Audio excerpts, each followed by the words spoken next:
துர்காஷ்டமி அன்னைக்கு ராத்திரி துர்கா தேவி பக்தையான மருமக அனாமிகா, மாமியார் சாரதா, புருஷ ரமேஷும் சேர்ந்து பயங்கரமான அடர்ந்த காட்டுல ஒரு இடத்துல வந்து நின்னாங்க.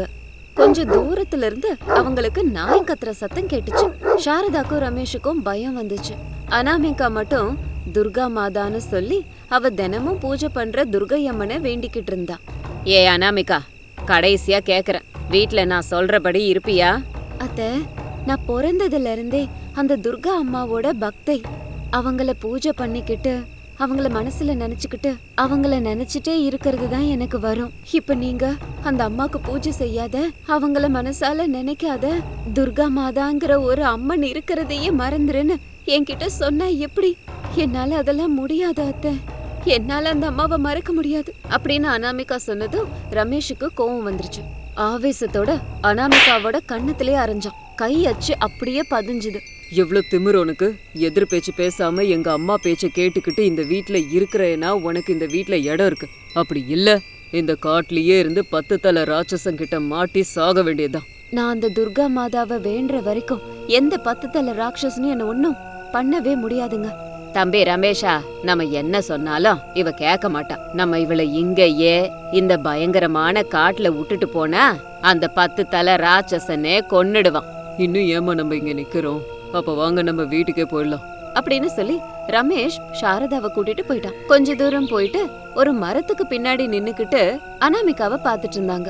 இவங்க 2 பேருக்கும் தெரியாது அந்த மரத்து மேலதான் பிரம்ம ராட்சசன் இருக்கான்னு. அவங்கள சாப்பிடுறதுக்கு ஆவலா காத்துட்டு இருந்தான். ஓஹோ, இந்த துர்காஷ்டமி அன்னைக்கு நல்ல விருந்து கிடைச்சிருக்கு அப்படின்னு சந்தோஷப்பட்டான். அனாமிகா ஒரு பெரிய பாறையில உட்காந்துக்கிட்டு துர்கையம்மனை மனசால பயம் இல்லாம வேண்டிக்கிட்டு இருந்தா.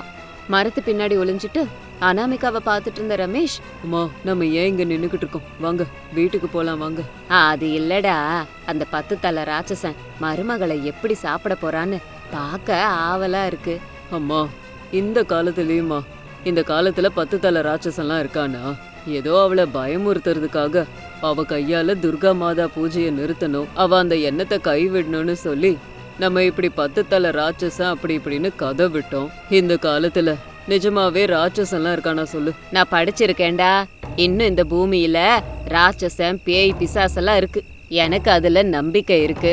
அது நிஜம்தான்னு நான் நம்புறேன் அப்படின்னு பேசிக்கிட்டு இருக்கும்போது அந்த மரத்து மேல இருந்த ராட்சசன் மறைஞ்சு அவங்களுக்கு பின்னாடி பிரத்யட்சையானா. சாரதாவை தட்டுனான். சாரதா அதை கண்டுக்காம அனாமிகாவையே பாத்துட்டு இருந்தாங்க. அனாமிகா பக்கத்துல துர்கையம்மன் உட்கார்ந்து அனாமிகாவோட பேசிக்கிட்டு இருந்தாங்க. அத பார்த்ததும் 2 பேரும் ஆச்சரியப்பட்டாங்க. அம்மா, அங்க பாத்தீங்களா? பார்த்தேன்பா. இது நிஜம்தானா? மருமக பக்கத்துல அந்த கடவுளே உட்கார்ந்துருக்கு. அதான் எனக்கும் புரியலம்மா அப்படின்னு பேசிக்கிட்டு இருக்கும் போதே அனாமிகா துர்கையம்மன் கிட்ட பேசும்போதே கண்ணீர் வந்தது. என்ன அனாமிகா, இவ்ளோ பெரிய காட்டுக்குள்ள நீ எதுக்கு வந்த? உனக்கு தெரிஞ்சும் எதுக்காகமா என்ன கேக்குற? இன்னைக்கு துர்காஷ்டமி அனாமிகா, நீ வீட்டுக்கு போ. இன்னைக்கு எனக்கு செய்ய வேண்டிய ஒரு காரியம் இருக்கு. அம்மா, நீ செய்ய வேண்டிய வேலையை செய். அதுக்கு நான் குறுக்க வரமாட்டேன். ஆனா உன்னை நினைச்சுக்கிட்டே இருக்க. நான் இங்கேயே உட்கார்ந்துகிட்டு இருக்கேம்மா. அதுக்கப்புறம் நம்ம இன்னும் நல்லபடியா பேசிக்கிட்டு இருக்கலாம். எங்க பாரு அனாமிகா, இது பயங்கரமான காடு. அது மட்டும் இல்ல, பயங்கரமான மிருகங்கள் தெரியும். போயிடு, இங்க இருந்து உன்னோட வீட்டுக்கு போ. நான் வீட்டுக்கு போனேன்னா என் மாமியார் புருஷன் உன்னை மறந்துட சொல்றாங்க. உன்னை பூஜை பண்ண வேண்டாம்னு சொல்றாங்க. சொல்லுமா, இப்ப நான் என்ன பண்றது? உனக்கு பிடிச்சத நீ செய்ய அனாமிகா. ஒருத்தரோட விருப்பத்தை மறுக்கிற உரிமை இந்த உலகத்துல யாருக்குமே இல்ல. உனக்கு என்ன இவ்வளவு பிடிக்கும்னு எனக்கு தெரிஞ்சதுக்கு அப்புறம் கூட நான் உன்னை விட்டுருவேனா? என்ன நீ பூஜை பண்ண, அப்போ உன்னோட புருஷன் உன் மாமியாரும் உன்னோட பக்தி என்னன்னு புரிஞ்சுப்பாங்க. அது இந்த ஜென்மத்துல நடக்காது தாயே. பைத்தியக்காரி, உன் முன்னாடி உட்கார்ந்துருக்கிறது துர்கை அம்மன். நான் சொல்றத நம்ப மாட்டியா? இன்னைக்கு துர்காஷ்டமி அனாமிகா.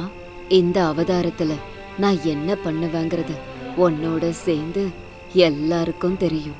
சாரதாவும் ரமேஷும் கூட தெரிஞ்சுப்பாங்க. எனக்கு நம்பிக்கை இல்லம்மா. தேவர்களும் ராட்சசர்களும் அமிர்தத்துக்காக கஷ்டப்பட்டுக்கிட்டு இருக்கும்போது முதல்ல விஷம்தான் வந்தது அனாமிகா. அதுக்கு அப்புறமாதான் அமிர்தம் வந்துச்சு. இப்ப வரைக்கும் உன்னையும் என்னையும் கேவலமா பேசினவங்களே இதுக்கப்புறமா உன்னை அன்பா பாத்துப்பாங்க, என்னையும் பக்தியோட வேண்டுவாங்க. பாத்துக்கிட்டே இரு. ஒவ்வொருத்தவங்களோட தலையெழுத்து ஒவ்வொருத்தவங்களுக்கும் ஒவ்வொரு விதமான பாடத்தை புகுட்டும் அப்படின்னு சொல்லிட்டு இருக்கும்போது ராட்சசன் மறுபடியும் சாரதாவை தட்டினான். டே ரமேஷா, யாரோ பின்னாடி இருந்து நோண்டுறாங்கடா அப்படின்னு சொன்னதும் பயத்தோட 2 பேருமே திரும்பி பார்த்தாங்க. அங்க ராட்சசன் சிரிச்சிட்டு நின்னுட்டு இருந்தான். அப்போ சாரதாவும் ரமேஷும் கலகலகலன்னு நடுங்கிட்டாங்க. 2 பேருக்கும் வேர்வை ஒழுகிக்கிட்டு இருந்தது. 2 பேரும் ராட்சசனை பார்த்து கையெடுத்து கும்பிட்டாங்க. ரமேஷ் பதட்டத்தோட, மம்மி, நீ படிச்சது நிஜமாயிடுச்சு. இந்த காட்டுல நிஜமாவே ஒரு ராட்சசன் இருக்கான். இவன் இப்ப நம்மள கொல்ல போறானாடா தம்பி. அனாமிகா பயந்து போய் உயிருக்கு பயந்து அந்த துர்கை அம்மனை வேண்டறத நிறுத்திடுவா, பூஜை பண்றத நிறுத்திடுவான்னு நம்ம தப்பு கணக்கு போட்டு இங்க கூட்டிக்கிட்டு வந்தோம். ஆனா இப்ப பார்த்தா அனாமிகா அவ சேஃபா இருக்கா. ஆமாண்டா, நம்ம இப்போ ராட்சசன் கையில மாட்ட போறோம். சாப்பிட்டு பல நாள் ஆயிருக்கும் போல. பசியோட இருக்கிறான்னு நினைக்கிறேன். நம்மளும் சேஃப்டி ஜோனுக்கு போவோம். அனாமிகா கிட்ட ஓடலாம் வாடா அப்படின்னு சாரதா ஓட ஆரம்பிச்சாங்க. அத பார்த்து ரமேஷ் கூட ஓட ஆரம்பிச்சான். ஆனா என்ன லாபம், அவங்க எவ்வளவு ஃபாஸ்டா ஓடினாலும் ராட்சசன் அங்க வந்தான். என் பசிய போக்காம நீங்க எங்கேயும் போக கூடாது. ஆட்டம் காட்டாம என்கிட்ட மாட்டிக்கங்க. வட்டமிட்டு கட்டம் போட்டு சுட்டு சுட்டு உங்களை சாப்பிட போறேன் அப்படின்னு ராட்சசன் சொன்னதும் சாரதா ரமேஷ சுத்தி கட்டம் கட்டமா ஒரு கூண்டு வந்தது. 2 பேரும் அத குழப்பத்தோட பார்த்தாங்க. சாரதாவும் ரமேஷும் அனாமிகாவை கூப்பிட்டாங்க. மருமகளே, எங்களை காப்பாத்துடிமா, நாங்க தப்பு பண்ணிட்டோம், எங்களை காப்பாத்து. ஆமா அனாமிகா, உன்னை எதுவுமே சொல்ல மாட்டோம், நீ சொல்றதையே கேக்குறோம் அப்படின்னு 2 பேரும் அழுதுட்டு இருந்தாங்க. ராட்சசன் வேகமா அங்க வந்தான். நான் சொன்னல வட்டம் போட்டு கட்டம் போடுவேன்னு. இந்த கட்டத்துல இருந்து எவ்வளோ கத்துனாலும் யாருக்கும் கேட்காது. உங்களை கண்டிப்பா நான் சாப்பிட போறேன் அப்படின்னு சொல்லும்போது அனாமிகா ராட்சசன் மாமியார் புருஷனை பார்த்தா. மாய கட்டத்துக்குள்ள இருந்த சாரதாவும் ரமேஷும் அனாமிகாவை பார்த்து கையெடுத்து கும்பிட்டாங்க. அம்மா, கொஞ்சம் திரும்பி பாருங்களேன். அனாமிகா, அந்த ராட்சசன் சாரதாவையும் ரமேஷையும் அடைச்சு வச்சிருக்கானா? ஆமாமா, உண்மை தெரிஞ்ச ஏமா நீ அமைதியா எதுவும் பண்ணாம உட்கார்ந்திருக்க? சொன்ன இல்ல அனாமிகா, அவங்களோட தலையெழுத்து இந்த விதமாதான் பாடம் சொல்லி கொடுக்கும்னு. அவங்க பாடத்தை கத்துக்க இன்னும் நேரம் இருக்கு அனாமிகா. ஐயோ அம்மா, அங்க என் புருஷனும் மாமியாரும் உயிர் பயத்துல கையெடுத்து கும்பிடுறாங்க. கையெடுத்து கும்பிடுறாங்களா? யாரு அனாமிகா? என்ன மட்டும் கிடையாது, அது ஒரு வேலை உண்மையா இருக்கலாம். அப்படின்னு நானே போய் என் புருஷனையும் மாமியாரையும் காப்பாத்துற அப்படின்னு அனாமிகா அந்த ராட்சசன் கிட்ட போனா.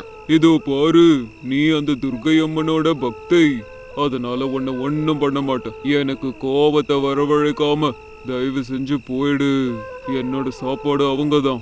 எனக்கு வேற பசி ஏறிக்கிட்டே போகுது. அவர் என் புருஷன், அவங்க என் மாமியார், அவங்கள ஒண்ணும் பண்ணாத, அவங்கள விட்டுரு, நாங்க பொழைச்சு போயிடுறோம். நான் 10 தலை ராட்சசன், என்ன கொல்றது அவ்வளவு சுலபம் இல்ல. போயிடு. முதல்ல அவங்க 2 பேரையும் விட்டுடு, அப்பதான் நான் போவேன் அப்படின்னு அனாமிகா சொன்னதும் ராட்சசனுக்கு கோவம் வந்துருச்சு. அனாமிகாவை புடிச்சு தள்ளி விட்டுட்டான். கீழே விழுந்த அனாமிகா சத்தமா அம்மா, துர்கை அம்மா அப்படின்னு கத்துனா. அப்போ அங்க இருந்த துர்கை அம்மனுக்கு கோவம் வந்துருச்சு. ராட்சசனுக்கு 10 தலை வந்துருச்சு. துர்கை அம்மன் ஒரு தீபமா மாறி அனாமிகாக்குள்ளார போயிட்டாங்க. அப்போ அனாமிகா திடீர்னு துர்கை அம்மனா மாறி போனா. அனாமிகா கையில வில்லும் அம்பும் வந்துச்சு.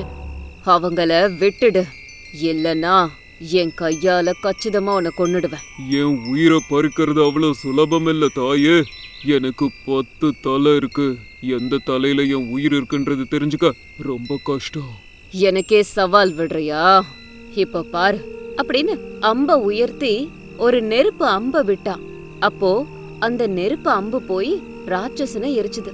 அந்த நெருப்புல ராட்சசன் கத்தி எரிஞ்சுக்கிட்டு இருந்தான். சாரதாவும் ரமேஷும் அடப்பட்டு இருந்த அந்த கூண்டும் மாயமா மறைஞ்சு போயிடுச்சு. அம்மன் உருவத்துல இருந்த அனாமிகாவை சாரதாவும் ரமேஷும் கையெடுத்து கும்பிட்டாங்க. அனாமிகா உள்ள இருந்த துர்கை அம்மன் வெளியில வந்தாங்க. இங்க பாரு சாரதா, என் பக்தையான அனாமிகா உன் வீட்டுக்கு மருமகளா வந்ததுமே உன் மக இறந்து போயிட்டா. அதுக்கு காரணம் அனாமிகா அப்படின்னு கொடுமைப்படுத்தின. வாய்க்கு வந்த வார்த்தைய சொன்ன. கையில எது இருந்தாலும் அதால அவளை மோசமா அடிச்ச, திட்டன. நல்லது கெட்டது தெரிஞ்ச பெரியவனே, இறப்பு பிறப்பு நம்ம கையில இல்ல, அதெல்லாம் இயற்கை கையில தான் இருக்கு. அதை தெரிஞ்சுக்காம விட்டுட்டேன். பொண்ணு மேல இருந்த பாசத்தால நான் இப்படி பண்ணிட்டேம்மா, என்ன மன்னிச்சிடு. அடுத்தது ரமேஷ். அம்மாவோட பேச்ச புள்ள கேட்கலாம், ஆனா அம்மா பேச்சுல உண்மை இருக்காங்கிறத பார்க்கணும். அது தெரியாம குருட்டுத்தனமா நம்ப கூடாது. ஒவ்வொரு ஆண்மகனுக்கும் அம்மாவும் மனைவியும் 2 கண்கள், 2 கண்கள்ல இருந்தும் கண்ணீர் வராம பாத்துக்கணும். நீ எனக்கு புத்தி வந்துருச்சுமா, என்ன மன்னிச்சிடு. அனாமிகா, கடவுள் கிட்ட நம்பிக்கைங்கிறது இருக்கலாம், ஆனா அது யார் மனசையும் புண்படுத்தாம இருக்கணும். இப்பையில இருந்து எல்லாரும் ஒன்னா ஒத்துமையா சந்தோஷமா இருங்க. இவ்வளவு நாட்களா துர்காஷ்டமின்னா மகிஷாசுரனோட மரணம் தான் ஞாபகம் வரும். ஆனா இனிமே மாமியார் மருமக துர்காஷ்டமியா ஞாபகம் இருக்கட்டும். நான் போயிட்டு வரேன் அப்படின்னு சொல்லிட்டு தேவதை மாயமாயிட்டாங்க. மாமியாரும் மருமகளும் சேர்ந்து ரமேஷோட வீட்டுக்கு வந்தாங்க. மறுநாள்ல இருந்து அந்த வீட்ல துர்கை அம்மனுக்கு பூஜைய எல்லாரும் ஒன்னா சேர்ந்து செஞ்சாங்க. சமையல் அறையில மருமக அனாமிகா பிரெட் ஆம்லெட் போட்டுட்டு இருந்தா. மாமியார் சாரதா வந்தாங்க. மருமகளே, பேரனும் பேத்தியும் ஸ்கூல் ட்ரெஸ் போட்டுட்டு ரெடியா இருக்காங்க. உன் பிரெட் ஆம்லெட் இன்னும் முடியலையா? ஆயிடுச்சு அத்தை. காலையில ஏதாவது டிஃபன் செஞ்சு குடிப்பாங்க, ஆனா இப்படி தினமும் பிரெட் ஆம்லெட்டா சாப்பிடுறது? என் பேரனும் பேத்தியும் சாப்பிடுவாங்க, நீ செஞ்சு குடு மருமகளே. எப்பயாச்சும் ஒரு தடவைனா பரவாயில்ல அத்தை, இப்படி தினமும் சாப்பிட்டா எப்படி? இப்போ பிரெட் ஆம்லெட் சாப்பிடுறாங்க, லஞ்சுக்கு ஆம்லெட் சாப்பிடுறாங்க, வீட்டுக்கு வந்ததுக்கு அப்புறம் ஸ்நாக்ஸ்னு சொல்லி இன்னும் 2 ஆம்லெட், ராத்திரி முட்டை சாதம் சாப்பிடுறாங்க. இப்படி ஒரு நாளைக்கு இத்தனை முட்டைங்க பணக்காரங்க கூட சாப்பிட மாட்டாங்க. நம்ம வீட்ல குழந்தைங்க சாப்பிடுறாங்க. இத்தனை தடவை சாப்பிடுறாங்கன்னு சொல்லாதம்மா, குழந்தைங்களுக்கு உன் திருஷ்டியா விழுந்துரும் போல. அம்மா, இதெல்லாம் உனக்கு எதுக்கு? பிரெட் ஆம்லெட் ஆச்சா இல்லையா? முதல்ல அதை சொல்லு. குழந்தைங்கள சொல்லக்கூடாது, உங்களை தான் சொல்லணும். இப்படி குழந்தைங்களுக்கு யாராவது ஆம்லெட்டை பழக்கப்படுத்துவாங்களா? யார பத்தியோ எனக்கு எதுக்கு? என் பேரனும் பேத்தியும் சந்தோஷமா சிரிச்சுக்கிட்டே இருக்கணும். ஆமா, புடிச்சத இப்ப இல்லனா குழந்தைங்க வேற எப்ப சாப்பிடுவாங்க? வேற எதுவும் பேசாம பிரெட் ஆம்லெட்டை போடு, நான் அதை ஊட்டி விட்டு ஸ்கூலுக்கு அனுப்புறேன். இல்லனா நீ பாட்டுக்கு பேசிக்கிட்டே இருப்ப அப்படின்னு சாரதா சொன்னதும் அனாமிகா வேற வார்த்தை பேசாம பிரெட் ஆம்லெட்டை போட்டுக்கிட்டு இருந்தா. சாரதா ஹால்ல இருந்த ஹரிஷ் பவ்யா கிட்ட வந்தாங்க. அவங்களுக்கு சந்தோஷமா பிரெட் ஆம்லெட்டை ஊட்டி விட்டாங்க. போதும் பாட்டி அம்மா, வாங்க நம்ம ஸ்கூலுக்கு போலாம். ஆமா பாட்டி, வாங்க ஸ்கூலுக்கு போலாம் அப்படின்னு சொல்லிட்டு இருக்கும்போது குழந்தைங்களோட லஞ்ச் பாக்ஸ் எடுத்துக்கிட்டு அனாமிகா வெளியில வந்தா. லஞ்ச் பாக்ஸ கையில வாங்கிக்கிட்டு அதுல ஆம்லெட் வச்சிங்களான்னு அம்மாவை பார்த்து கேட்டாங்க. அனாமிகாவும் வெச்சாச்சுன்னு சொன்னா. அதை கேட்டு சந்தோஷமா ஸ்கூலுக்கு போனாங்க குழந்தைங்க. 2 வீலர்ல வீதி வீதியா திரிஞ்சு முட்டை விக்கிற ராஜாராம் பைக்க ஒரு ஓரமா நிறுத்திட்டு போன்ல பேசிக்கிட்டு இருந்தாரு. ஐயோ சுபத்ரா, எப்பமா நடந்தது அப்படின்னு கேட்க ஒரு மண் வீட்ல இருந்த அவரோட மனைவி சுபத்ரா பேசினாங்க. எப்ப நடந்ததுன்னு தெரியலங்க, காலையில போய் பாத்துருக்காங்க, வாயில இருந்து வார்த்தையே இல்லையா. டென்ஷன் ஆகி ஹாஸ்பிட்டலுக்கு கூட்டிட்டு போயிருக்காங்க. டாக்டர் பார்த்துட்டு செத்துட்டாங்கன்னு சொல்லிட்டாங்க. சரி சரி, துணிமணி எடுத்து வை, நான் வீட்டுக்கு வந்துட்டு இருக்கேன். சரிங்க, முட்டைய என்ன பண்ண போறீங்க? வீட்டுல வச்சுட்டு போலான்னு பார்த்தா இந்த பூனைங்க தொல்லை இருக்கு, எப்படி ஒளிச்சு வச்சாலும் அதுங்க கிட்ட இருந்து தப்ப முடியாது. இந்த முட்டைங்களை எங்க வைக்கிறது?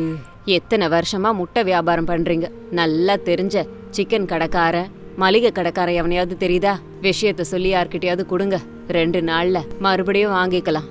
இந்த யோசனை நல்லா இருக்கு சுபத்ரா, அப்படியே பண்ற.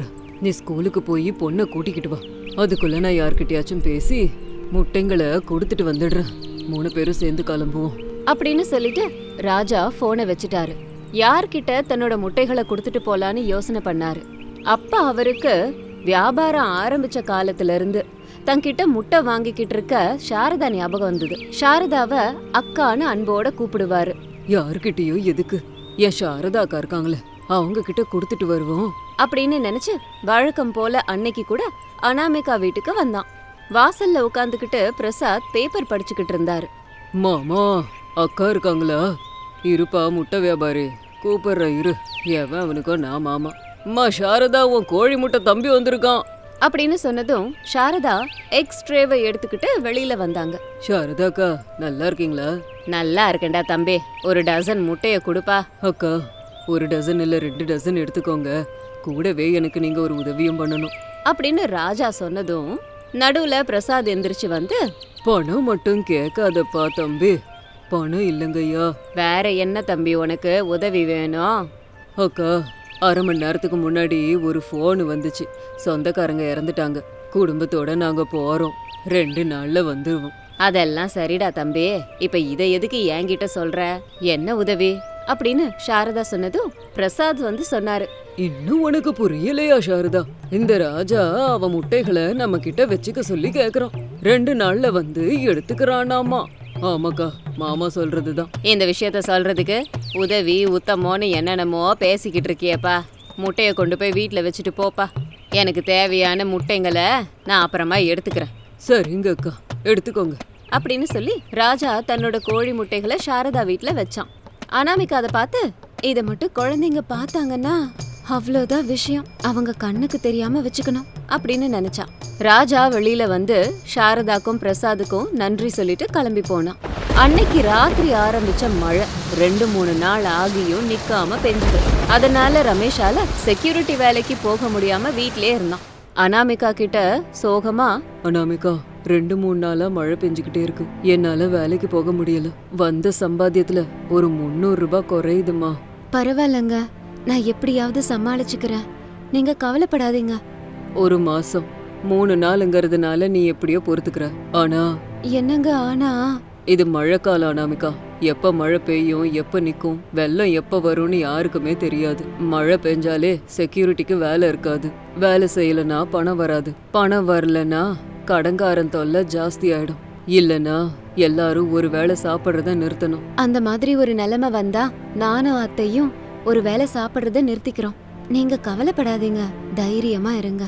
கடவுள் எப்படியாவது நமக்கு உதவி செய்வாருங்க அப்படின்னு சொல்லிட்டு இருக்கும்போது அந்த ரூம் வாசல்ல நின்னுக்கிட்டு இருந்த சாரதா கண்ணீர் விட்டாங்க. ஏதாவது ஒண்ணு செஞ்சு பையனுக்கு உதவி செய்யணும்னு நினைச்சாங்க. அப்போ சாரதாவுக்கு ஒரு இடத்துல கோழி முட்டை இருந்தது ஞாபகம் வந்தது. உடனே ராஜாக்கு ஃபோன் பண்ணாங்க. சொல்லுங்க சாரதாக்கா. 2-3 நாள்ல வரேன்னு சொன்னியப்பா, சொல்லிட்டு முட்டைய இங்க வச்சுட்டு நீ கிளம்பிட்ட. இன்னும் நீ வரவே இல்லையே. எங்க வீட்ல முட்டைய வச்ச விஷயத்த நீ மறந்து போயிட்டியா? அத ஞாபகப்படுத்ததான் ஃபோன் பண்ணப்பா. வரியா இல்லையா? அக்கா, நான் வர இன்னும் ஒரு 10 நாள் ஆகும்க்கா. அது வரைக்கும் முட்டை தாங்காது. வேணும்னா நீங்களே எடுத்துக்கோங்க. ஏதாவது இருந்தா நான் வந்ததுக்கு அப்புறம் பேசலாம். சரிப்பா அப்படின்னு சொல்லிட்டு போனை கட் பண்ணாங்க. சாரதா மருமக அனாமிகாவை கூப்பிட்டாங்க. அனாமிகா வந்து, என்ன அத்தை கூப்பிட்டீங்களா? மருமகளே, ராஜையா இப்பதான் ஃபோன் பண்ணான். அவன் வர்றதுக்கு இன்னும் 10 நாள் ஆகுமா. வேணும்னா முட்டைய பயன்படுத்திக்க சொல்லி ஏதாவது இருந்தா வந்ததுக்கு அப்புறம் பேசிக்கலான்னு சொன்னான். பயன்படுத்திக்கோன்னு சொல்லிட்டாரு, நல்லாதான் இருக்கு. ஆனா அத்தனை முட்டைகளை என்ன பண்றது? எனக்கு ஒரு யோசனை வந்திருக்கு. சொல்லுங்க அத்தை. இப்ப நல்ல மழை பெய்யுது, வானிலையும் நல்லா சில்லுன்னு இருக்கு இல்லையா? ஆமா, அதனாலதான் சொல்றேன். நீ என்ன பண்ற, சுட சுட நல்லா காரமா இருக்க ஆம்லெட்டை தயார் பண்ணு. அதாம்மா ஸ்பைசி ஆம்லெட்டு, எல்லாரும் சாப்பிடுவாங்க. இந்த ஸ்பைசி ஆம்லெட்டை செஞ்சு வியாபாரம் பண்ணுவோம். நானும் மாமாவும் உதவி பண்றோம். நீ ஒரு பக்கம் முட்டைகளை தயார் பண்ணு, இன்னொரு பக்கம் நான் சர்வீஸ் பண்றேன். உங்க மாமா கவுண்டர்ல உட்காந்து பணத்தை வாங்கிக்கிட்டு இருக்கட்டும். யோசனை நல்லாதான் இருக்கு அத்தை. நம்ம ஏதாவது பண்ணி புள்ளைக்கு உதவி செய்யணுமா? ஒரே புள்ள, அவன் மட்டும் உழைக்கிறான். நம்ம எல்லாரும் அவன் சம்பாத்தியத்துல உட்காந்து தின்றோம். சரி, நீ என்ன சொல்ற? இவ்ளோ நல்ல மனசோட சொல்றீங்க அத்தை. இது முடியாதுன்னு நான் எப்படி சொல்லுவேன்? நீங்க சொன்ன மாதிரியே ஒரு இடத்துல நம்ம வண்டிய போட்டு ஸ்பைசி ஆம்லெட் போடலாம். சரி மருமகளே, கொடையை எடுத்துக்கிட்டு போய் நல்ல இடமா பார்த்துட்டு வரலாம் அப்படின்னு சொல்லிட்டு 2 பேரும் கொடையை எடுத்துக்கிட்டு அந்த மழையில ரோட்ல நடந்து ஒரு இடத்த பார்த்தாங்க. மழைக்கு ஒதுங்குறவங்க அந்த கூரைக்கடியில நிப்பாங்க. அதை அவங்க பார்த்தாங்க. அந்த இடம் தங்களோட ஸ்பைசி ஆம்லெட் வியாபாரத்துக்கு தகுந்த இடம்னு தோணுச்சு அவங்களுக்கு. ஒரு நல்ல நாளா பார்த்து ஸ்பைசி ஆம்லெட் கடையை திறந்தாங்க. அனாமிகா ஸ்பைசி ஆம்லெட்டை போட்டுக்கிட்டு இருந்தா. சாரதா கேக்குறவங்களுக்கெல்லாம் அந்த ஆம்லெட்டை கொண்டு போய் கொடுத்துட்டு இருந்தாங்க. பிரசாத் கவுண்டர்ல உட்காந்து பணத்தை வாங்கிட்டு இருந்தாரு. இப்படியே நாட்கள் போச்சு. மாமியாருக்கும் மருமகளுக்கும் அவங்க நினைச்சதை விட அதிகமான லாபம் கிடைச்சது. மருமகளே, இப்ப நம்ம மகன் ஒரு நாளைக்கு வேலைக்கு போலனாலும் நமக்கு கவலை இல்ல. நம்ம கிட்ட பணம் இருக்கு இல்லையா? ஆமா அத்தை அப்படின்னு பேசிக்கிட்டு இருக்கும்போது ராஜா ஊர்ல இருந்து திரும்ப வந்தாரு. ராஜாராம பார்த்து சாரதா ரொம்ப சந்தோஷப்பட்டாங்க. தம்பி, முட்டைய நீ எங்க வீட்ல வச்சது ரொம்ப நல்லதா போச்சு. இந்த பணத்தை வாங்கு, உனக்கு வேண்டிய முட்டைய வாங்கிக்கோ. பரவாயில்லக்கா, உங்க நல்ல மனசுக்கு நான் செஞ்ச உதவியா இருக்கட்டும் அப்படின்னு சொல்லிட்டு ராஜா அங்க இருந்து கிளம்பி போயிட்டான். மாமியாரும் மருமகளும் ரொம்ப சந்தோஷப்பட்டாங்க. இந்த விதமா ரொம்ப கஷ்டத்துலயும் கவலையிலயும் இருந்த மாமியாரும் மருமகளும் ஸ்பைசி ஆம்லெட் பிசினஸ போட்டு ரொம்ப சந்தோஷமா வாழ்ந்தாங்க.